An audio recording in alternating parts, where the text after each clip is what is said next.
falei no início, vamos, dentro destes movimentos antecedentes do liberalismo, eu optei por falar um pouco da escolástica tardia. O que é, antes de mais, escolástica tardia? Não é? Só o título já parece uma coisa bastante estranha, principalmente para quem nunca tenha ouvido falar.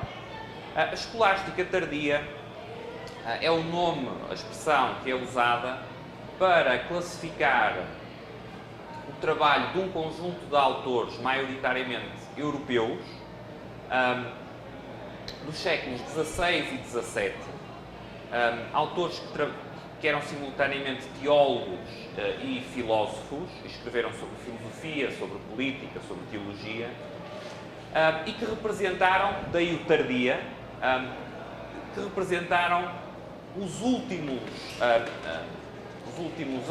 aplicadores, os últimos utilizadores do método escolástico. O que era o método escolástico?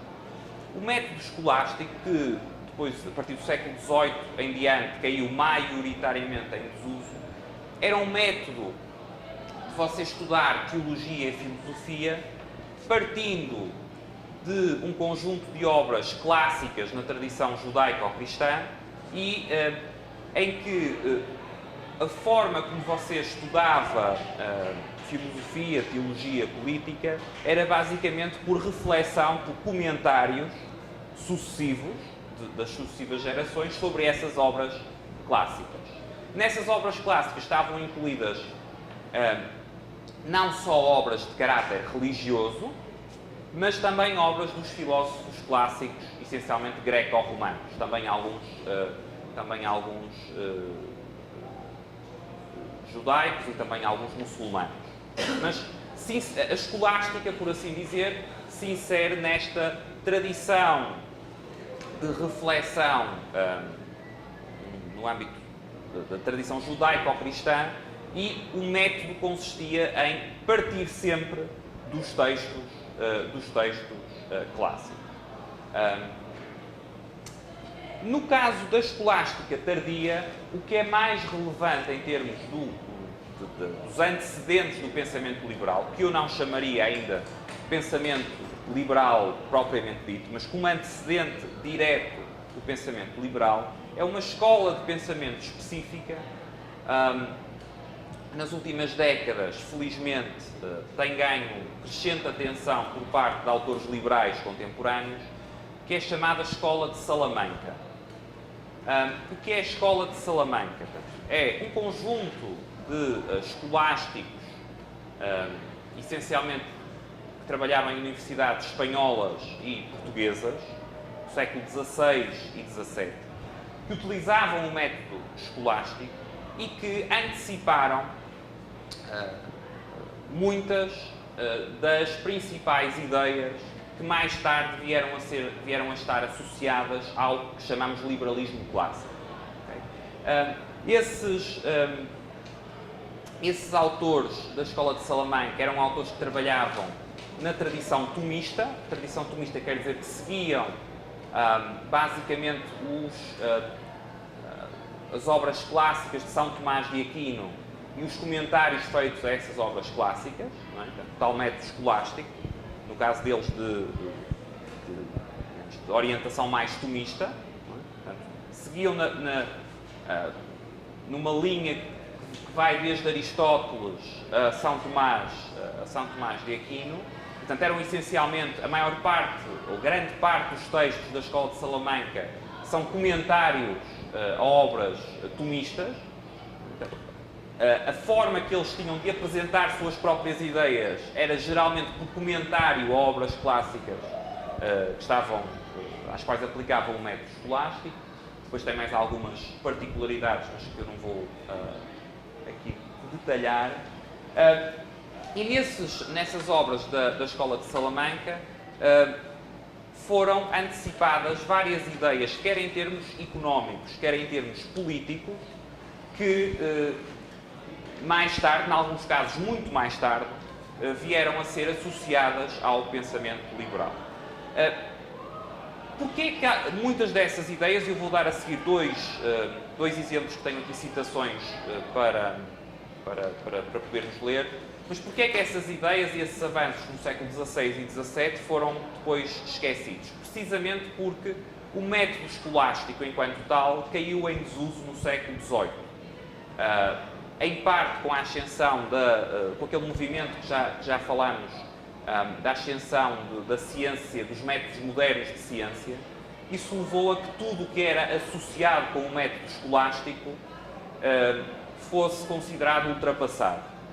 E então, no meio disso, mesmo os tais contributos pioneiros e em muitos sentidos radicalmente inovadores proporcionados por autores da Escola de Salamanca acabaram sendo esquecidos e só, em alguns casos, só muito mais tarde, em alguns casos só no final do século XIX, no caso da teoria subjetiva do valor, que eu vou dar, aqui é um dos exemplos que eu vou dar a seguir, só nessa altura acabaram sendo retomados por economistas e cientistas políticos vários séculos mais tarde. Portanto, eu creio que o sítio, ou melhor sítio, para procurar os antecedentes diretos das ideias que associamos hoje ao liberalismo clássico será na tal escolástica tardia, em particular na escolástica ibérica tardia, chamada Escola de Salamanca. Já agora, Salamanca porquê? Já que estou no Brasil, isto não é necessariamente tão evidente como se estivesse em Espanha ou em Portugal. Salamanca é uma cidade espanhola que tem uma universidade muito antiga, que é a Universidade de Salamanca, e a maior parte dos autores mais importantes deste movimento ou foram professores ou estudaram na Universidade de Salamanca. Daí que esse nome Escola de Salamanca ficou como designação da escola, ainda que inclua alguns filósofos, alguns teólogos que não estudaram nem ensinaram em Salamanca, mas que trabalharam na mesma linha. Não é? Um pouco uma designação de escola austríaca, não é? Nem todo mundo, especialmente hoje em dia, que nós incluímos na escola austríaca, estudou na Áustria ou dá aulas na Áustria, mas o nome ficou associado não ao local, mas a um conjunto de ideias que num determinado momento histórico foi desenvolvido a partir desse local. No caso, há quem por essa razão prefira mais a expressão escolástica ibérica tardia do que a expressão Escola de Salamanca, porque nós na Escola de Salamanca incluímos autores que não têm, como eu disse, não ensinaram nem tiveram aula em Salamanca, ainda que a maior parte tenha tido, mas eu creio que, tal como no caso de escola austríaca, é mais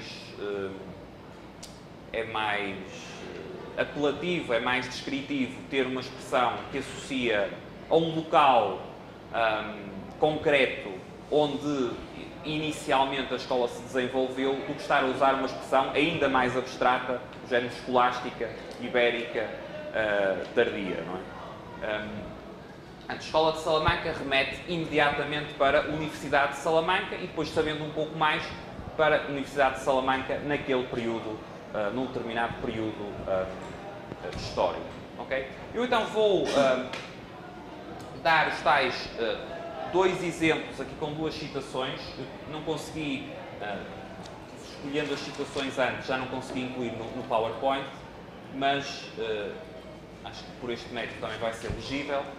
A primeira, reparem, estamos a falar as duas citações são de um autor chamado Luís de Molina. Estamos a falar de um período séculos antes do desenvolvimento da economia neoclássica. Okay? Estamos a falar século XVI, século XVII. E a primeira citação tem a ver com um conceito que é fundamental hoje em economia e que só foi formalmente desenvolvido no final do século XIX, portanto, séculos depois, que é a teoria subjetiva do valor. Está associada ao subjetivismo também, que já falámos em epistemologia. Portanto, Molina escreveu, séculos antes, o que está ali. Outro preço, o português, ou melhor, neste caso é uma tradução, a forma como ele escrevia não é a forma como nós escrevemos hoje, seja em português ou em espanhol, mas creio que mesmo assim será compreensível. Outro preço é o que as coisas têm por si mesmas, independentemente de qualquer lei humana ou decreto público. Aristóteles e muitos outros autores chamam a este preço natural. Chamam-lhe assim, não porque não dependa em grande medida da estima com que os homens apreciam umas coisas mais do que outras, como acontece com certas peças preciosas, que às vezes estimam em mais de 20 mil moedas de ouro e mais que muitas outras coisas que, pela sua natureza, são muito melhores e mais úteis, que é uma referência ao paradoxo do valor em economia, mas uma referência antes de alguém ter falado, muitos séculos antes de alguém ter falado no paradoxo. Nem tão pouco lhe chamam assim, porque esse preço não flutua e se altera, posto que é evidente que se altera, mas chamam-lhe natural porque nasce das mesmas coisas, independentemente de qualquer lei humana ou decreto público, mas dependente de muitas circunstâncias com as quais varia e da afeição e estima que os homens têm às coisas, segundo os diversos usos para que servem. Ou seja, estamos a falar algo escrito cerca de 200 anos antes da Riqueza das Nações de Adam Smith.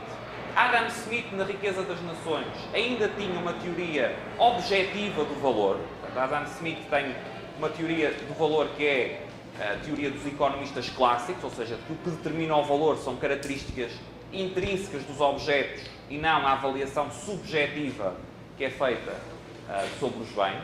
E Molina antecipa aqui, creio que em termos bastante claros, o conceito de teoria subjetiva do valor. Segundo exemplo, também escolhi Molina, e aqui também com uma notável capacidade de antecipação sobre teoria monetária, nomeadamente sobre inflação. Então, escrevia Molina, ceteris paribus, quanto mais abunda a moeda num lugar, tanto menor é o seu valor para comprar coisas com ela, ou para adquirir aquilo que não é moeda. Eu, neste caso, diria que ele não só antecipou vários séculos outros economistas, como demonstra mais capacidade de compreensão face às causas da inflação do que muitos economistas contemporâneos. Assim como a abundância de mercadorias faz com que diminua o seu preço quando a quantidade de moeda e o número de comerciantes permanece constante, também a abundância de moeda faz aumentar os preços quando a quantidade de mercadorias e o número de comerciantes permanece constante, até ao ponto em que a mesma moeda perde poder aquisitivo. Assim vemos que, na atualidade, a moeda vale em Espanha muito menos do que valia há 80 anos, devido à abundância que hoje há dela. O que antes se comprava por 2, compra-se hoje por 5, 6 ou talvez mais. Na mesma proporção, cresceram o preço dos salários, os dotes e o valor das terras, as rendas e todas as demais coisas. Por isso mesmo vemos que a moeda vale muito menos no Novo Mundo, na América, sobretudo no Peru, do que em Espanha, devido à abundância que há dela, devido à abundância de metais preciosos que eram, na época, a moeda. E onde a moeda é menos abundante que em Espanha, vale mais. Portanto, para quem esteja minimamente familiarizado com a história do pensamento económico, com a história do pensamento político, creio que é difícil não ficar impressionado com o que estes autores escreveram segunda metade do século XVI e início do século XVII. Okay?